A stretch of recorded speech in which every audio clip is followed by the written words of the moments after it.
오늘 우리에게 주시는 하나님의 말씀은 고린도후서 4장 14절에서 15절입니다. 주 예수를 다시 살리시니가 예수와 함께 우리도 다시 살리사 너희와 함께 그 앞에 서게 하실 줄을 아노라. 이는 모든 것이 너희를 위함이니 많은 사람의 감사로 말미암아 은혜가 더하여 넘쳐서 하나님께 영광을 돌리게 하려 함이라. 이는 살아계신 하나님의 말씀입니다. 아멘. 오늘 추수감사절 예배에 나오신 여러분들 한 사람 한 사람을 주님의 이름으로 사랑하고 축복합니다. 그냥 저희 교회에서 그냥 시작했던 일인데 이제 전통이 되어서 이렇게 과일을 나누고 있습니다. 미디어 교회에서 이렇게 함께 예배에 참석하면서 보내준 분도 계시고, 지난 몇 년 전부터 이름을 밝히지 않는 어떤 분이 매번 이때마다 감을 100상자씩 이렇게 가져오셨어요. 근데 이번에는 배를 100상자를 가져오셨어요. 그래서 어떻게 된 일인가 봤더니 아마 감을 파는 분을 도와주기 위해서 감을 이렇게 사가지고 왔던 것 같고, 그분에게 판로가 생기니까 이제는 배를 파는 사람을 돕기 위해서 아마 이렇게 추수감사절의 나눔을 하고 있는 것 같아요. 본인이 누군지 밝히기를 원치 않기 때문에 제가 알려고도 하지 않지만, 이런 감사가 이렇게 흘러넘쳐서 이 시간에 우리들이 예배를 드린다는 것이 너무 감사하고요. 이 시간에도 여러 곳에서 이 영상을 통해 미디어로 예배를 드리는 사람들이 있습니다. 여러분, 미디어 교회를 통해서 이 예배에 지금 같이 드리는 분이 이번에 연말 기획예배를 하면서 보니까 한 2,500명 정도 실시간으로 예배를 함께 드리고 있습니다. 이렇게 많은 분들이 함께 예배를 드리고 있죠. 여러분들이 인사해 주시면 참 좋을 것 같아요. 추수감사절에 하나님이 우리 민족에게 주신 감과 사과를 들고 감사하세요 한번 인사합시다. 시작. 감사하세요. 고맙습니다. 자, 오늘 이 시간에는 제가 여러분들에게 설교를 하지 않았으면 합니다. 설교라고 하는 말이 이렇게 한자로 말씀 설자에다가 교자가 가르칠 교자를 쓰고 있잖아요. 그러니까 제가 여기 늘 쓰면 말씀을 가지고 여러분들을 이렇게 설득하고 가르치고 이런 생각을 가졌는데, 오늘은 말씀을 그냥 이렇게 감사의 이야기로 이렇게 나누어 봤으면 좋겠다. 근데 저도 이렇게 늘 설교하는 게 이렇게 버릇이 돼서 습관이 돼서 잘 될 수 있을지 모르겠지만, 오늘은 그냥 감사의 이야기를 같이 나누어 보려고 하고요. 여러분, 우리 열시 콰이어를 보면서 다른 교회하고 참 다른 게 있죠. 뭘까요? 늘 보시면 알겠지만 악보를 안 보고 부릅니다. 별로 생각 안 해보셨어요? 쉽지 않은 일인데 그만큼 열심히 준비하고 이렇게 찬양하는 모습이 참 복되다고 생각하는데, 우리가 또 이렇게 애쓰는 사람을 한 번도 이렇게 격려를 또 안 했던 것 같아서 오늘 감사절에 격려를 하려고. 일어나 보세요. 우리 시작. 네, 감사합니다. 고맙습니다. 그러고 보니 이 감사합니다라는 말이 참 좋은 말 같아요. 그렇죠? 네, 감사합니다. 감사합니다. 오늘 감사의 이야기. 오늘 말씀의 제목을 은혜와 감사는 흐르는 물이 되어. 제가 그냥 그런 이야기를 함께 나누고 싶은 거예요. 시편 100편에 보면요, 우리가 잘 아는 말씀인데, 감사함으로 그의 문에 들어가며 찬송함으로 그의 궁정에 들어가서 그에게 감사하며 그의 이름을 송축할지어다. 어떻게? 여호와는 선하시니 그의 인자하심이 영원하고 그의 성실하심이 대대에 이르리로다. 그러니까 감사함으로 들어가서 그 궁정에 들어가서 찬송하고 감사함으로, 이것 자체가 예배고 말씀이구나. 오늘 저는 여러분들과 함께 은혜와 감사는 흐르는 물이 되어 이렇게 했는데, 제 머릿속에 그려졌던 이 말씀을 이렇게 준비할 때 그려졌던 건, 많은 사람들의 감사가요, 은혜라고 하는 것이 이 가운데 가득 차고 넘칠 때 이게 흘러가는 거예요. 저는 우리들의 감사라고 하는 것, 그 은혜라고 하는 것은 우리들의 삶의 현실에 뿌리를 두지 않으면 일어날 수 없는 일이라고 생각하거든요. 이건 환상적인 그런 일이 아닙니다. 우리들의 삶에 뿌리를 두고 지금 우리들의 삶에서 일어나는 일들이죠. 그런데 현실에 뿌리를 두고 살아가는 우리들이 감사할 때, 은혜를 고백할 때 그 은혜와 감사가 동화처럼 느껴지는 거야. 이게 말이 좀 이상한 거예요. 현실에 뿌리를 두고 감사하고 은혜를 고백하면요, 은혜와 감사가 정말 비현실적입니다. 그러니까 우리들이 감사와 은혜를 고백하면 그것이 정말 비현실적인 동화 같은 아름다운 일들을 만들어내는 것 같아요. 그래서 우리의 고백은 현실에 뿌리를 두지만 현실에 뿌리를 둔 고백은 동화 같다. 제 마음속에는 그렇게 그려졌어요. 저는 굉장히 시적이라고 생각을 했는데 평소에 그렇지 않아서 어떻게 이 상황을 제가 잘 갈 수 있을까? 자, 오늘 한 사람의 이야기를 시작하려고 해요. 2017년, 그러니까 지난해죠. 딱 1년 전입니다. 이게 존 오리어리라고 하는 어떤 사람의 이야기가 신문에 실렸습니다. 저는 그 조선일보의 Y라고 하는 섹션을 굉장히 즐겨보는데 거기에 늘 주말이 되면 사람들의 이야기가 나옵니다. 존 오리어리 9살에 전신 화상으로 정말 죽다 살아난 어린아이 이야기입니다. 자기 집 주차장에서 불장난을 하다가 화상을 입게 되었는데 그게 1987년이니까 지금부터 한 30년도 넘게 된 일이죠. 전신 화상을 입었습니다. 몸에 87% 3도 화상을 입었습니다. 생존 확률은 1%였습니다. 그때 이 아이가 병원에 갔을 때 겁에 질려서 엄마에게 이렇게 물었습니다. 엄마, 나 이제 죽는 거야? 엄마가 이렇게 대답합니다. 존, 그렇게 하고 싶으면 그래도 돼. 차가운 엄마가 아니라 이 아이에게 삶의 의지를 불러일으키고 싶었던 거죠. 이 아이에게 유일하게 화상을 입지 않은 부분은 두피 부분이었습니다. 여러분, 화상을 입은 사람들에게 피부를 이식해서 여러 번 수술을 하죠. 피부를 이식하려면 진피, 자기 피부를 이식해야 합니다.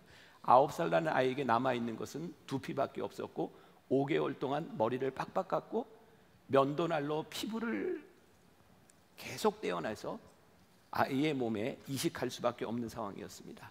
이 아이가 병원에서 퇴원해서 집에 돌아왔을 때 그리고 걷기까지는 5년 정도의 시간이 더 걸렸다고 합니다.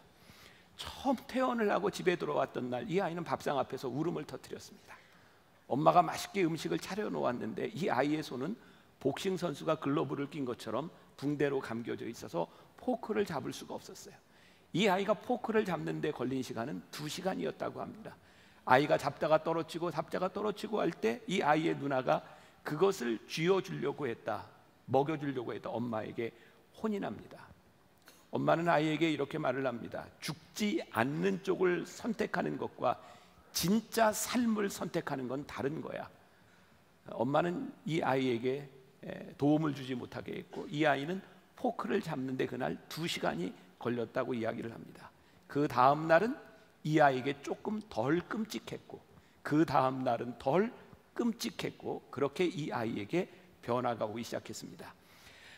On Fire라고 하는 책을 쓰게 되었고 유명한 강연가가 되어 10만 명 이상의 사람들을 만나게 되었습니다. 지금은 4아이의 아버지로 행복한 가정을 이루고 있습니다. 사진이 나왔더라고요.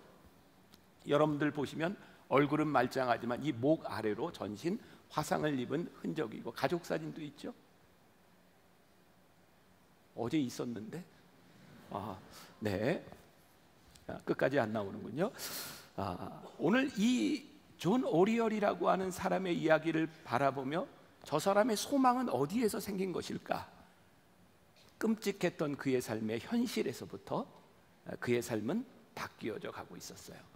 저는 오늘 우리가 예배하는 우리들의 삶의 자리가 다 다르겠지만 하나님의 은혜와 감사는 우리들의 삶의 현실을 뛰어넘은 곳에서 일어나는 일이 아니라 우리들의 삶에서 일어나는 일이죠.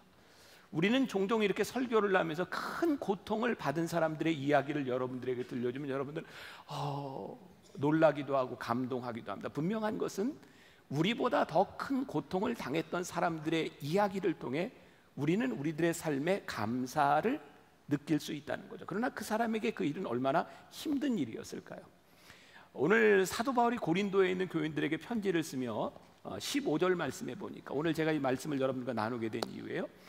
이는 모든 것이 너희를 위함이니. 고린도에 있는 교인들은 우리들이 지금 생각하는 것보다 많은 고통을 가지고 있었던 사람입니다. 그런데 사도 바울이 이야기하기를 이 모든 것이 너희를 위함이니 그렇게 말을 하면서 감사로 말미암아 은혜가 더하여 넘쳐서 하나님께 영광을 돌리게 하려 함이라. 이 모든 것이 너희를 위함이니. 제가 설교 준비할 때 늘 보는 NIV 성경에 보면 All this is for your benefit이라는 말이 되어 있다. 저는 이 말이 훨씬 더 좀 와닿는 것 같아요. 우리를 위함이라고 하는 게 우리들에게 유익이 되는 일, 우리들에게 일어난 모든 일들이 너희에게 유익이 된다. 그런데 이 말씀을 하기 위해서 14절에 고백이 있는 거예요.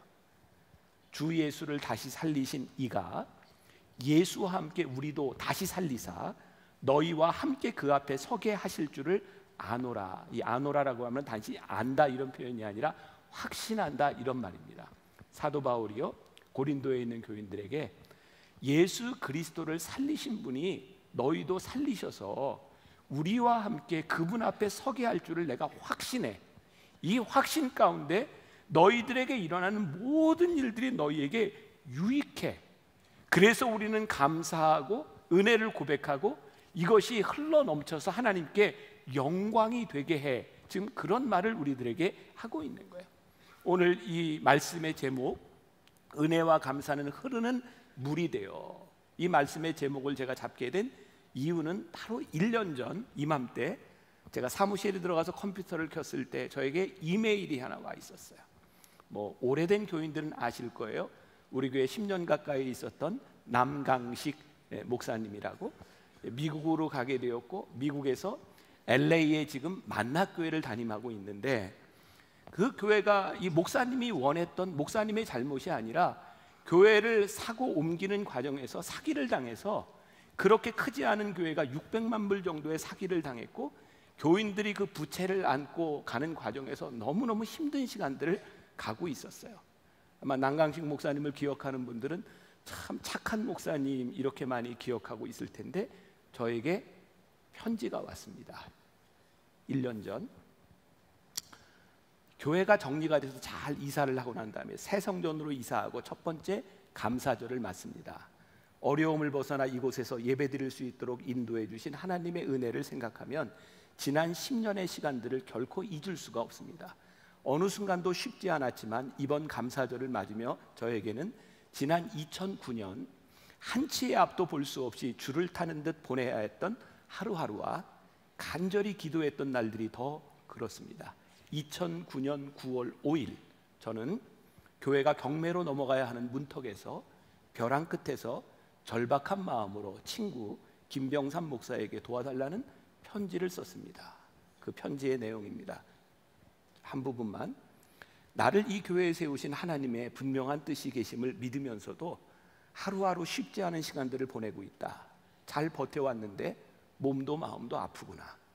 나 혼자만 겪는 고통이 아니라 나 때문에 모든 교인들이 고난을 받고 있는 것 같다는 마음과 교회가 세상의 소망이 아닌 비난거리가 될지도 모른다는 생각이 나를 더 힘들게 한다. 몇 번이고 너에게 도움을 청하고 싶었지만 하나님이 아닌 너를 의지하고 있다는 생각이 들어 여러 번 망설였다.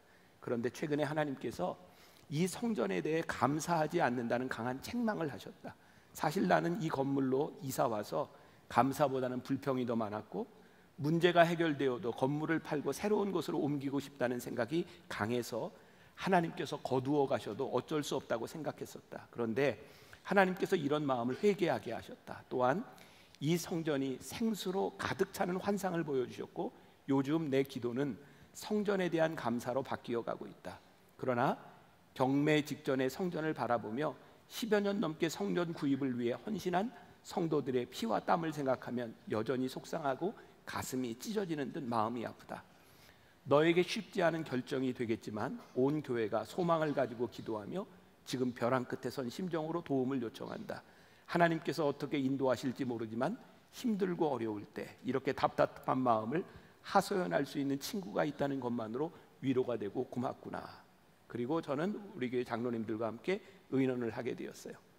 그리고 만나교회가 2009년 추수감사절 헌금 중 1억 원을 지원해 주므로 가장 힘들고 어려웠던 고비를 넘어올 수 있었습니다. 그래서 2017년 LA 만나교회의 추수감사 헌금을 전액 선교사님들과 어려운 교회와 목회자를 돕는 일에 사용하려고 합니다. 우리가 그랬던 것처럼 우리의 작은 섬김이 누군가 어려움을 이겨나갈 수 있는 힘이 될 것이기 때문입니다. 힘들고 넉넉하지 않는 형편이지만 살아있는 것에 감사하고 나눌 수 있는 마음 주심을 감사하며 만나교회가 은혜를 흘러보내는 통로가 되도록 성도님들의 마음을 쏟아주시기를 기도합니다. 은혜와 감사는 물처럼 흐르는 것입니다. 여러분들 중에 이제 남강식 목사님이 누군지 모르는 분들도 많이 있을 겁니다. 정말 사방이 우겨싸임을 당하는 것처럼 그 절박했던 심정에 가질 수 있던 소망은 무엇이었을까? 지금 우리들의 인생 가운데 우리들이 붙잡을 수 있는 것은 무엇일까? 아니 또 우리들의 삶에서 지금 과거를 바라보며 흘러온 시간들을 바라보며 우리가 하나님 앞에 은혜를 고백할 수 있다, 우리들이 감사할 수 있다, 정말 그런 고백이 우리들에게 있는가? 그리고 우리들이 가지고 있는 이 은혜와 감사를 우리들이 흘러보낼 수 있는가? 저는 오늘 우리가 이 예배하는 일 가운데 우리들이 어떤 상황인지 모르지만 여러분들 중에 누군가보다 어려운 일을 당하고 있는 사람도 있고 누구보다도 기쁨과 감사를 가지고 있는 사람도 있겠지만 중요한 것은 지금 이 은혜가 흘러서 강처럼 하나님께 영광이 되고 있는가? 이게 황수관 박사가 생전에 썼던 책, 저에게 보내줬던 책이에요. 웰컴 신바람 인생. 우리가 뭐 신바람 황수관 박사 이렇게 아는데 그분의 책에 보면 일본 그 마쓰시다 전기의 창업자였던 마쓰시다 고노스케에 대한 이야기가 나옵니다. 신입사원을 뽑을 때마다 이런 질문을 합니다. 당신은 살아가면서 운이 좋았습니까? 그리고 저는 운이 좋았습니다 라고 하는 사람을 뽑았다고 합니다. 놀랍게도 과장쯤 되었을 때 내 인생에 운이 좋았습니다 라고 말했던 사람은 놀라운 능력을 발휘하게 된다는 겁니다. 이 황수관 박사가 믿음이 참 좋은 분이라 교회에 이렇게 간증도 많이 다녔던 분이거든요. 저는 이 책을 보면서 황수관 박사가 이야기하고 싶었던 것은 운이 아니었습니다. 은혜라는 말이 들어가야 이분이 말하고 있는 의도를 잘 알 수 있을 것 같습니다. 여러분들은 여러분들의 인생에 지금까지 살아오면서 하나님이 나에게 은혜를 베푸셨다는 믿음이 여러분들에게 있습니까? 만일 여러분들의 인생에 하나님이 나에게 은혜를 베푸셨다라는 믿음이 있다면 여러분들은 그런 고백을 하지 못하는 사람보다 훨씬 더 위대한 인생을 살아갈 수 있고요, 여러분들의 인생에 어떤 시점이 되면 하나님께서 우리들에게 은혜를 베푸셨다고 하는 그 믿음으로 말미암아 더 큰 감사와 영광이 우리들 속에 나타나는 거죠. 이것은 저의 이야기가 아니라 성경이 우리들에게 감사와 은혜와 찬송을 통하여 우리들의 삶이 하나님께 영광을 돌릴 수 있다고 말씀하기 때문입니다. 오늘 사도 바울이 고린도에 있는 교인들에게 여러분 감사와 은혜, 영광을 이야기하면서 이 모든 것이 너희를 위함이니, 지금 고린도 교인들이 처해 있는 형편을 생각한다면 그들에게 감사와 은혜를 이야기할 수 없을지 몰라요. 그런데 이 모든 것이 너희를 위함이니, 그러니까 사도 바울이 끊임없이 사람들에게 이야기했던 것이 있죠. 로마서 8장에서도 하나님께서 우리를 위하시면 누가 우리를 그리스도의 사랑에서 끊을 수 있으리요. 사도 바울에게 있어서 분명한 믿음이 있었던 거야. 이 모든 것이 하나님께서 우리로 하여금 합력하여 선을 이루시게 한다면 그 어떤 것이 우리를 그리스도의 사랑에서 끊을 수 있겠습니까? 그러니까 이게 감사와 은혜라고 하는 것은 허황된 곳에서 일어나는 것이 아니라 우리를 사랑하시는, 우리를 살리신 하나님의 은혜를 확신하는 우리들에게서, 우리들의 삶에서, 현실에서 일어나는 고백이에요. 우리들은 종종 살면서 이런 말을 많이 하잖아요. 억울해. 어떤 때 우리들은 억울할까요? 내가 노력했고, 내가 생각했고, 내가 계획했던 일들대로 되지 않는 인생이 억울한 거예요. 내가 이만큼 노력했으면, 내가 이만큼 생각했으면, 내가 이만큼 사랑했으면 나에게 돌아오는 것이 있어야 하는데 그렇지 못할 때 우리는 너무너무 억울한 거예요. 그런데 하나님께서 우리들에게 하시는 말씀이 뭔지 아세요? 아니야. 너희들이 생각하는 것만큼 되어지지 않고 너희들의 예측만큼 돌아오지 않기 때문에 억울한 것이 아니야. 이 억울함조차도 이 모든 것이 너희를 위함이니 하나님께서 우리를 위하시면 누가 우리를 그리스도의 사랑에서 끊을 수 있으리요. 저는 적어도 오늘 이곳에 설교자로 만나게 담임 목사로 서 있으면서 제가 고백할 수 있는 것 중에 하나는 하나님이 나를 부르셨다고 하는 그 고백 가운데서 내 삶에 일어나는 모든 일들이 합력하여 선을 이루고 있다는 고백을 저는 할 수 있을 것 같아요. 요즘 몇 주, 몇 달 저는 뭐 사람 때문에, 교회 때문에, 그런 관계 때문에 힘든 것이 아니라 정말 일 때문에 힘들었어요.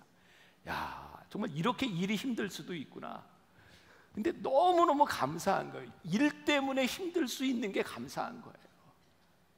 아마 사람 때문에 힘들었다면 제가 오늘 이렇게 얘기했을 거예요. 사람 때문에 힘든 거 감사한 거예요. 만일 관계 때문에 힘들었다면 관계 때문에 힘든 거 감사한 거예요. 왜? 하나님께서는 그 일들을 통하여 우리들에게 이루어 가시기를 원하시는 이 모든 것이 우리를 위함이라고 하는 하나님의 뜻을 가지고 있기 때문이죠.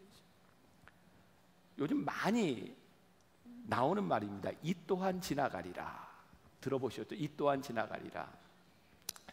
제가 이렇게 추수감사절을 생각하며 저에게 떠올랐던 이 또한 지나가리라. 그래서 제가 좀 자료를 찾아보게 되었습니다. 이 또한 지나가리라고 하는 말이 여러 가지 설이 있지만 처음 쓰이게 된 것은요, 페르시아, 고대 페르시아에서 왕이 신하들에게 이런 명령을 합니다. 마음이 슬플 때는 기쁘게, 기쁠 때는 슬프게 하는 물건을 가져와라.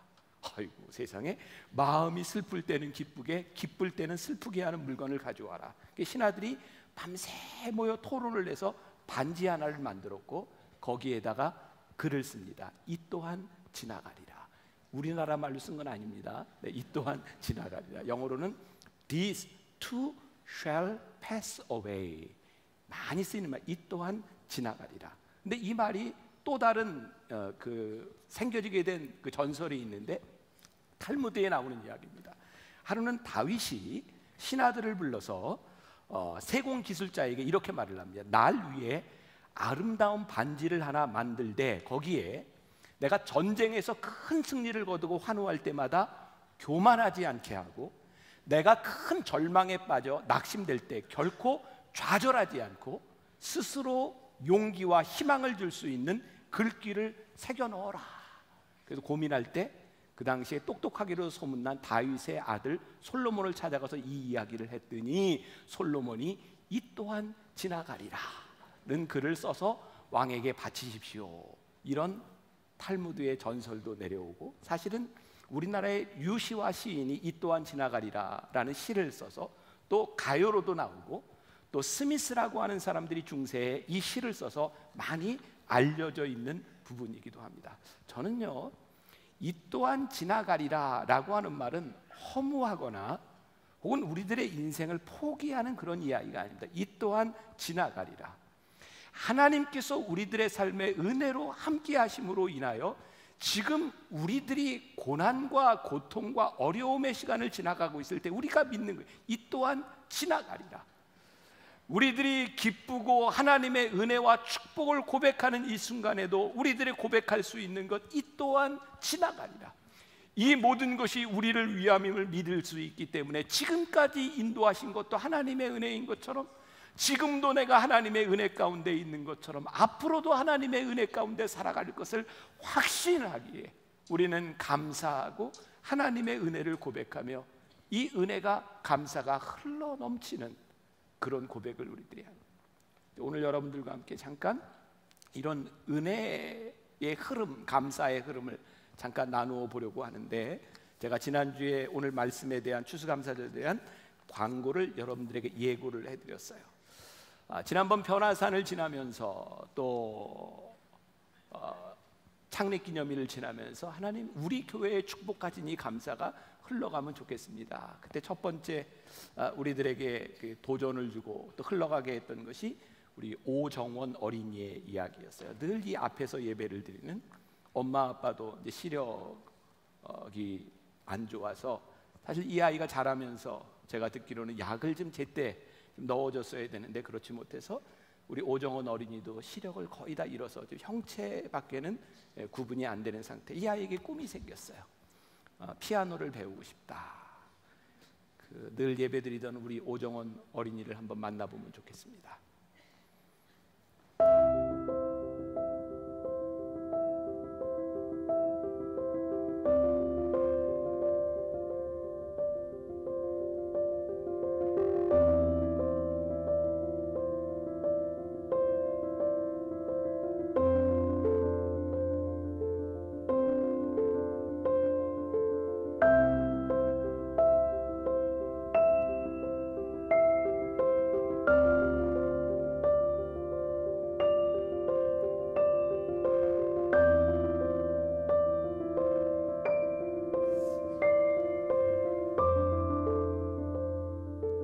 일단 저는 다른 애들하고 다르거든요. 다른 애들은 핸드폰 게임이라든가 뭐 카톡 같은 걸 많이, 인터넷 같은 걸 많이 해서 좋더라도 저는 근데 스트레스 같은 걸 풀려고 하는 거는 단지 이거 오로지 피아노밖에 없겠다 이렇게 해가지고 피아노를 좀 좋아하게 하게 됐어요.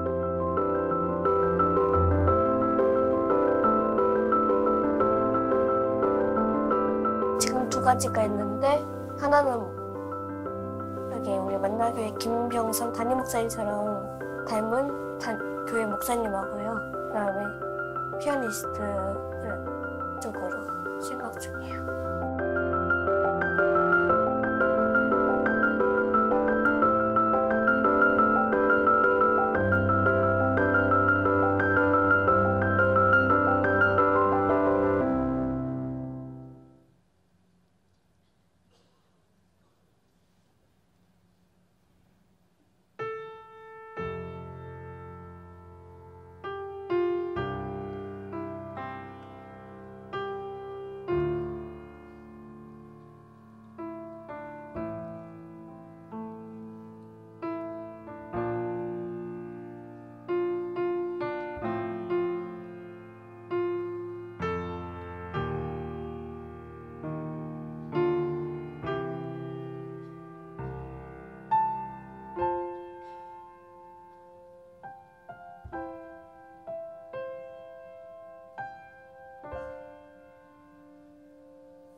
정원이가 피아노를 배운 지가 얼마 되지 않습니다. 얼마 되지 않고 제한 변화산 때 우리들이 정원이 피아노를 새 걸 우리 한번 사주자. 그래서 이제 피아노를 연습을 하고 있는데 제가 어제 토요배를 마치고도 잠깐 그런 얘기했는데 목사님 집회 갈 때 우리 블레싱 팀하고 같이 한번 가서 연주하자. 아마 우리 정원이가 하나님의 은혜와 감사를 누군가에게 또 이제 흘러가게 하는 사람이 되지 않을까요? 우리가 이렇게 흘려보내서 또 누군가에게 은혜가 흘러넘치는, 또 저희가 창립 감사 예배를 드리면서 제가 설교 시간에 세상에 없던 교회 이야기하면서 순례자 교회 이야기를 했던 기억나세요? 지금 제주 한경면에 가면 첫 번째 순례자 교회가 있는데 그 목사님이 또 다른 순례자 교회를 만들고 건축하는 과정에서 교회를 열 수 없는 어려운 일들에 처하게 되었다는 이야기를 듣고 여러분들이 한 헌금을 가지고 그 교회가 열리도록 되었어요. 지금 제주도 회천동 봉계라고 하는 곳에 가면 이제 그 교회를 여러분들이 볼 수 있고, 이 은혜와 감사가 또 그렇게 흘러 넘어갈 것 같아요. 잠깐 볼게요. 제가 이제 만나교회에 오기 전에 참 김병삼 목사님하고 만나교회에 참 감사하다 이런 생각이 들었어요. 그 통찰을 통해 하나님의 뜻 가운데 움직여 간다는 것이 너무 감사했고요. 그리고 이 고인 은혜가 아니라, 고인 감사가 아니라 흘려보내는 은혜, 흘려보내는 감사, 여기에 용기를 낼 수 있는 그런 교회를 제가 알게 됐다는 것이 너무 감사했습니다. 이 일에 같이 동참하는 차원에서 은혜를 흘려보내고 감사를 흘려보내는 이 용기를 내주셔서 너무너무 감사합니다. 저는 순례자의 교회를 통해서 또다시 만나교회의 그 정신들이 흘러가리라고 봅니다. 그렇게 또 하나 이렇게 흘러가게 될 거예요. 또 우리가 지난주, 지지난주에도 이야기를 했지만 이제 항암 치료를 받고 있는 우리 교회와는 전혀 연관이 없는 두 목회자 가정에 연결이 되었고, 또 은혜가 이렇게 흘러 넘어가는 이야기들을 여러분들에게 이렇게 보여드리는 것은 우리들이 하는 일들이 결코 헛되지 않다고 하는 것과 우리들이 그 어느 날 누군가를 통해서 이 감사가 영광이 될 것이라는 우리들이 믿는다는 거죠. 잠깐 그 이야기도 보겠습니다. 만나교회 성도 여러분, 저는 조영진 목사입니다. 만나교회 성도 여러분의 은혜와 감사가 흐르는 물이 되어 저와 저희 가정에까지 흘러왔습니다. 응원과 격려, 진심으로 감사드립니다. 제가 어려운 치료를 앞두고 있지만 성도 여러분의 사랑과 격려 때문에 더 힘내보려고 합니다. 건강한 몸으로 하나님과 사람들 앞에 설 수 있길 기도 부탁드립니다. 제가 수술을 좀 받아야겠다 라는 이야기를 듣고, 근데 현실적으로 저한테 큰 금액이 준비가 되지 않아서 어떻게 솔직히 기도했냐면, 새벽과 밤으로 하나님 저를 긍휼히 여기시고 앞을 봐도 뒤를 봐도 하나님밖에 도울 사람이 없으니 하나님 저를 물질을 공급해 달라고 기도를 했어요. 사실은 여기 저를 소개해 주신 집사님과 그분께만 기도 제목을 드렸어요. 하나님의 공급하심과 만나교회를 통해서 저와 저희 남편의 그 치료비가 공급되니 제가 하나님을 지금도 풍성히 알고 있지만 더 풍성히 알고 또 한 단계 달려가고 좀 점프할 수 있는 정말 좋은 기회였다는. 저 영상에 나와 있는 사모님 남편 목사님은 이제 38번째 항암 치료에 들어가고요. 남편을 간호하는 중에 저 사모님도 수술을 받고 나온 상태입니다. 물론 이 땅에는 이분들 말고 또 어려움을 당한 사람들이 많이 있겠죠. 우리가 모든 것들을 할 수 없지만 누군가에게 감사와 은혜가 흘러 넘어가게 하는 일을 하나님이 기뻐하시겠다. 말씀을 이렇게 준비하는 중에 저에게 떠올랐던 찬양에 있어서 이 또한 지나가리라. 고단한 인생길 힘겨운 오늘도 예수 내 마음 아시네. 지나간 아픔도 마주할 세상도 예수 내 마음 아시네. 믿음의 눈을 들어 주를 보니 이 또한 지나가리라. 여러분들이 한번 이 가사를 생각하면서 찬양을 좀 들을 수 있으면 좋겠습니다.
하루를 살아도 기쁨으로 가리 예수 함께 하시네.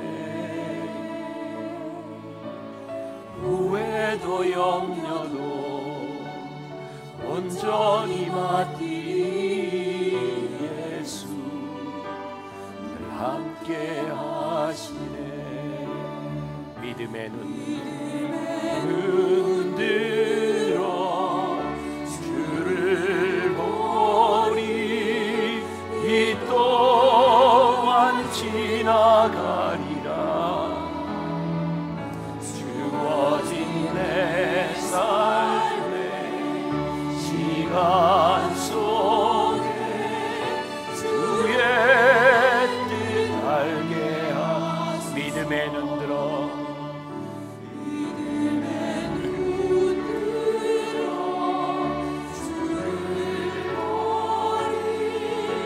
이 또한 지나가리라. 주어진 내 삶의 시간 속에 주의 뜻 알게. 우리 다시 한번 믿음의 눈 들어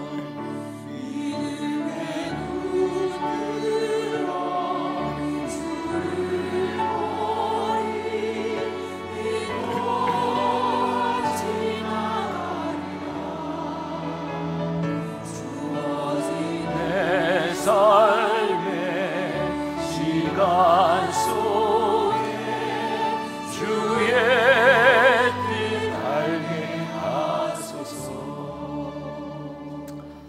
오늘 말씀 마무리를 좀 하려고 합니다. 그냥 잠깐 서 계세요.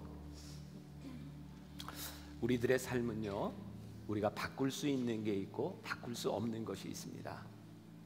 그러니까 마태복음 25장의 달란트의 비유를 보면 주인이 하인들에게 달란트를 맡깁니다. 1달란트, 2달란트, 5달란트. 이건 하인들이 바꿀 수 있는 게 아닙니다. 하나님은 우리들 모두에게 우리들의 삶을 주셨어요. 그러니까 우리들이 감사와 은혜를 고백할 수 있는 것은요, 누구의 탓을 돌릴 수 있는 것이 아니라 우리들에게 주어진 우리들의 삶 가운데서 우리들에게 주신 사명이고, 때로는 그것이 무거운 십자가이기도 합니다.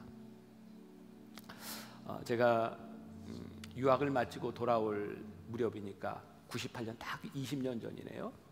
제가 도서실에서 마지막 논문을 이렇게 정리하고 있을 때 한 장로교 목사님, 같이 학교를 다니던 장로교 목사님이 저를 잠깐 보자고 하더라고요. 그래서 도서관 밖으로 나갔습니다. 그분이 저를 보자마자 울기 시작했어요. 목사님 미안하다고, 목사님 미안하다고. 저는 너무 의외였어요. 그분이 나에게 미안할 게 없었거든요. 그분은 일반 공부를 하러 유학을 왔다가 하나님의 은혜를 경험하고 목사가 되려고 신학을 공부했는데 집안의 반대가 심했기 때문에 공부하는 과정 동안 너무너무 어렵게 공부를 한 거예요. 근데 저를 보니 미웠던 거예요. 부유하고 웃고 저렇게 여유 있는 삶, 하나님 너무 불공평하다고. 여러분들 중에 모르는 분도 있겠지만 돌아가신 저희 아버님이 꽤 유명한 부흥사셨습니다. 김우영 목사님이라고. 잘 모르시죠? 그래서 되게 알만한 사람은 알았던 그 시대 30년, 40년 전에 저희 아버님은 굉장히 유명한 부흥사였어요. 그러니까 그 목사님이 저를 보면서 늘 생각했던 게 뭐냐면, 그래, 너는 아버지 잘 둬서 그렇게 여유 있게 살아가는구나. 그게 그렇게 미웠다는 거예요.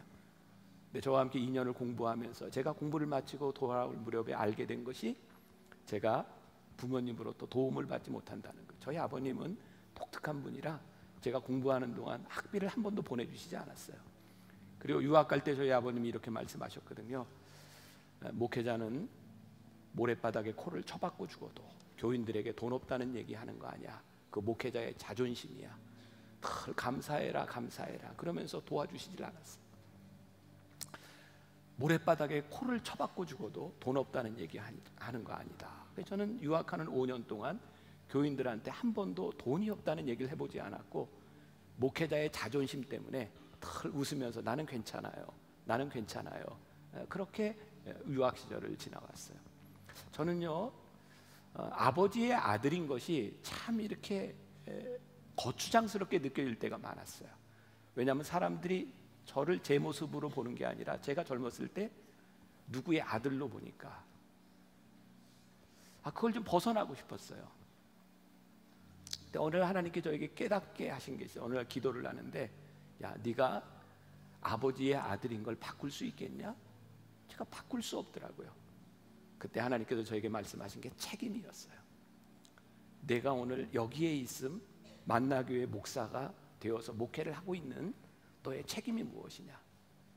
여러분들은 만나교회에서 함께 신앙생활을 하면서 저에게 주어진 책임으로 말미암아, 우리 교회에 주신 사명과 비전으로 말미암아 함께 책임을 지고 있는 공동체인 거예요.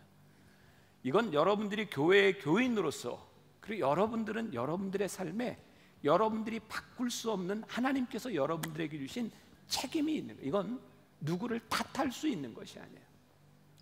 내가 금수저로 태어났던 흙수저로 태어났던, 그건 우리들이 바꿀 수 있는 게 아닙니다. 근데 하나님은 우리들에게 책임을 물으신다고요. 그런데 오늘 말씀이 우리들에게 이야기하고 있는 거죠. 이 모든 것이 너희를 위함이니. 그래서 이 현실의 바탕을 두고 지금 이 상황 가운데서 은혜와 감사를 고백하는 우리들의 이 감사와 은혜가 강물처럼 흘러서 하나님께 영광이 되어지고, 그리고 우리가 조금 전에 보았던 그 일들이 5년, 10년, 20년 후에 놀라운 감사의 또 다른 고백이 되지 않겠어요? 그러니까 여러분들이 우리들의 삶의 바탕 위에 있었던 그 감사의 고백들이 현실의 바탕을 둔 이 감사와 은혜들이 동화처럼 또 다른 감사와 은혜로 흘러넘치는 것, 이것이 감사의 이야기라는 생각이 들어요. 여러분, 이 또한 지나갑니다. 허무주의를 이야기하는 것이 아니라 소망을 가지고 있기 때문에 이 또한 지나가리라. 이 고백을 우리들이 할 수 있는 거예요. 우리 함께 다시 한번 찬양하면서 여러분들 마음속에 이 감사의 고백이 있기를 원합니다. 다시 한번 찬양합시다.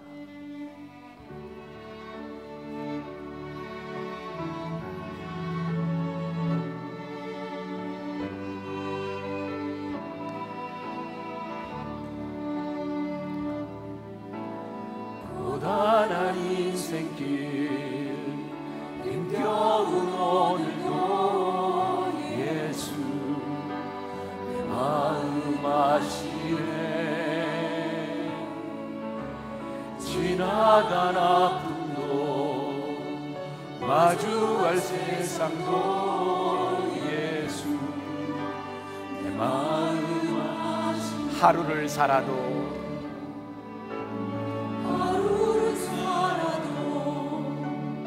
기쁨으로 지나가리 예수 늘 함께 하시네.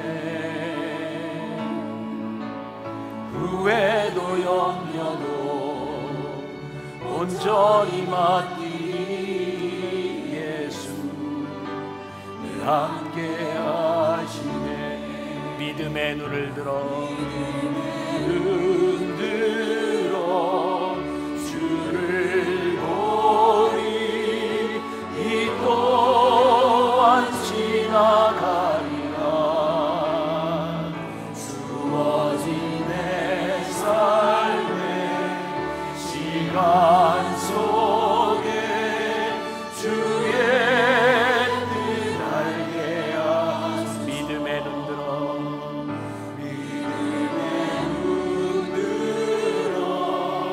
주를 보리 이 또한 지나가리라. 주어진 내 삶의 시간 속에 주의 뜻 알게. 믿음의 눈 들어 우리 함께 일어나 찬양합시다. 믿음의 눈 들어 주를 보리 이 또한 지나가리라. 주어진 내 삶의 시간 속에 주의 뜻 알게. 우리 다시 한번 믿음의 눈 들어 주를 보리 이 또한 지나가리라. 주어진 내 삶의 시간 속에 주의 뜻 알게 하소서. 주의 뜻 알게 하소서.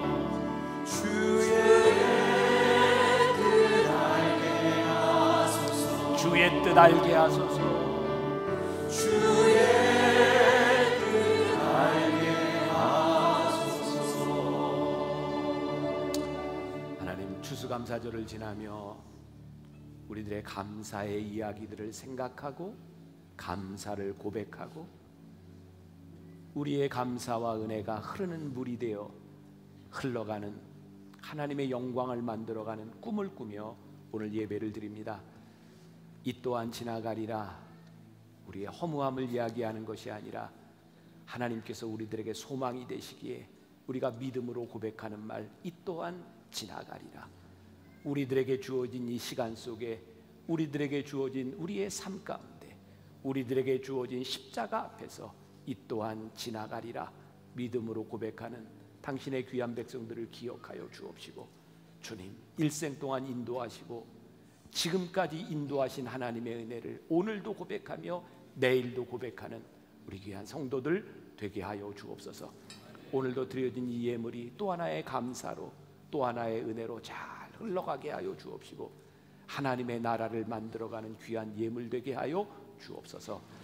지금은 우리 주 예수 그리스도의 은혜와 하나님 아버지의 무한하신 사랑과 성령의 인도하심이 이 또한 지나가리라 믿음으로 고백하며 감사로 나아가는 당신의 사랑하는 모든 백성들 위해 지금부터 영원까지 함께 하시기를 간절히 축원하옵나이다. 아멘.